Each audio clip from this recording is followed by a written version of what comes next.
I take umbrage with you saying Joel Embiid was suspended for fighting because that wasn't a fight. What was that? That was like a pillow fight. That was a pillow fight? I don't know what that was. Well, I wouldn't want to fight with you then. No.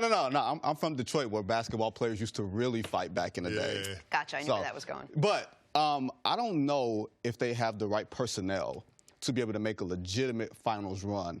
Not from a defensive standpoint, because I think right now they're sixth in efficiency. They have length across the board. Al Horford, Joel Embiid, nobody's going to be able to score on them. And at sixth in efficiency, you almost feel like they're underachieving a bit defensively. Absolutely. This should be a top 3 defense, well, and it will be. I think it will be. Yep. But when it comes down to playoff basketball, you have to be able to have a guy that can create his own offense outside of the structure of the offense. Last year, they had Jimmy Butler to be able to do that. And had Kawhi Leonard not made that incredible shot from the baseline, who knows what would have happened on the rest of that, in the rest of that game and the rest of that run. But Jimmy Butler isn't there anymore, and who knows what you're going to get out of a guy like Tobias Harris, who can create his own shot. But do you trust him late in games? Do you trust Joel Embiid to run your offense through him late in games? Ben Simmons, we know, can't shoot, won't shoot, and that has not improved. So where are they going to find offense? I'm not sure, unless they make personnel changes. But they've committed $500 million in the personnel that they have this past offseason. It is a totally fair concern, and it's not going to be Ben. Like the AC joint injury, regardless. And I hate to be at this place with him, but he refuses to evolve his game. No matter how many videos we see of the fact that he doesn't have that ugly of a shot. Like, hell, Giannis's shot is ugly. Like, his three-point shot, there's a hitch to it. It takes forever to get going, but he will shoot it. And even though he can't be shooting 18% as he was going into last night's game, but he will at least attempt it so you can't just stay off 10, 15 feet from him. Ben won't shoot it outside of, 18 feet, outside of 8 feet. And so that has been the issue with them, the question with them. And we had Tobias Harris on this show after he got the huge contract. And I can't remember if it was on the air or off the air, but I asked him, I said, hey, into games, the exact situation you're talking about, that's got to be you, right? And he said, absolutely. Can he do it? Tobias Harris is an awesome player that a bunch of teams have said we don't need. Like Tobias Harris on the Magic, was on the Clippers, on the Sixers. I like Tobias as a player, but when he gets paid the way he got paid, when he slides into that spot in place of Jimmy Butler, it has to be him.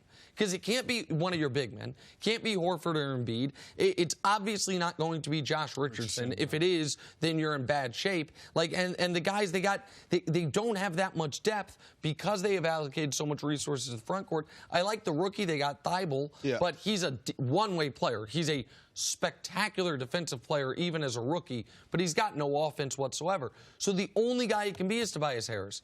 And if there's only one option, and the whole league knows it, and it's an option that's probably not really what he's best suited for, it is a legitimate concern. I still think they're the second-best team in the East. I believe in them more than I believe in Boston. I know some people are higher on Boston than I am this year. Boston's a nice story. They're not as good as Philly. But how do you get through Milwaukee if you don't have that guy? I don't know if you can.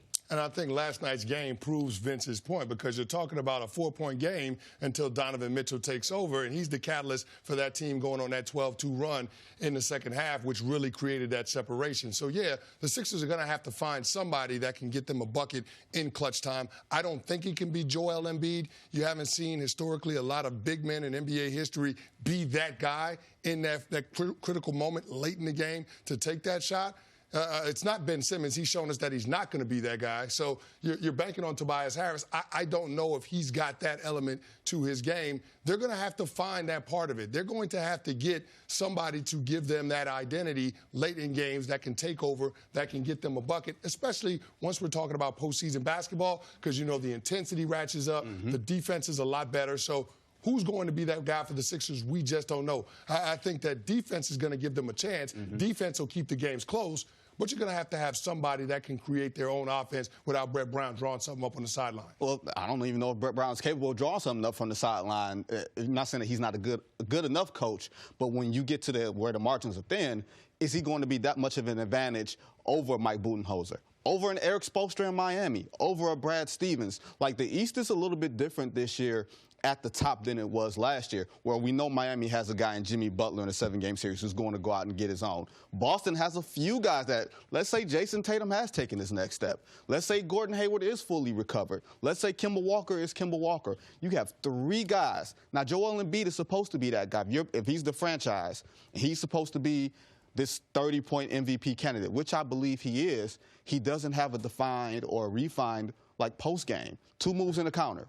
He doesn't have that. And you can't run an offense out of your big when he's so mechanical, and you can easily get to help, take the ball away from him, or at least force him into doing things that he doesn't want to do. And clearly nobody else is equipped to be that secondary primary option. Listen, Embiid, and when Embiid's on the court, they're outscoring opponents by 17 points per 100 possessions. He's been sensational, which is one of the reasons why, by the way, we all laughed about it. Call it a fight, call it not. You can't be getting suspended, Joel Embiid. You can't get into that because 3 games since the suspension. They won the first one barely, thanks to Korkmaz hitting that 3 at the buzzer. They lost the next one, and then with his first game back, even though you're like, oh, he had 27 and 16. Yeah, but he was 5 of 16 from the field. He was making his money at the free throw line. They needed Joel Embiid not knocking some rust off last night. Maybe they win that game. What Embiid needs to do is pay the $50,000 or whatever Akeem's charging these days to go down to Houston for a long weekend and work on some post work, work on some back to the basket work. But I don't know who that guy is for Philly, and it doesn't have to be a great player. What you're talking about is they need a Lou Williams. Yep. They need Jamal Crawford, maybe not at this age, but a guy like that even if he is not your 1 or 2 option, a guy that can just break people down. What they need is the guy Donovan Mitchell's turning into. And they don't have, that is the gaping hole in their roster. And it's going to, I agree with you. I think they're going to win 57 games. I think they're going to be in the Eastern Conference Finals. I don't know if they're going to get there. You can't name a team in the past millennium, in this millennium of either side, that's gotten to the finals without a guy that can get his own shot. In the Eastern Conference, we may make fun of it and everything else, but these other teams are better equipped. Even if they aren't better teams, better rosters up and down. But when you're talking about playoff basketball, you can get one guy that can steal you a game. That's the difference in you winning 4-2 and losing, 4-3. Thanks for watching. Subscribe here to get the latest from the show. Also, be sure to check out more of the best clips from First Things First, or go watch a few segments from our other shows on FS1.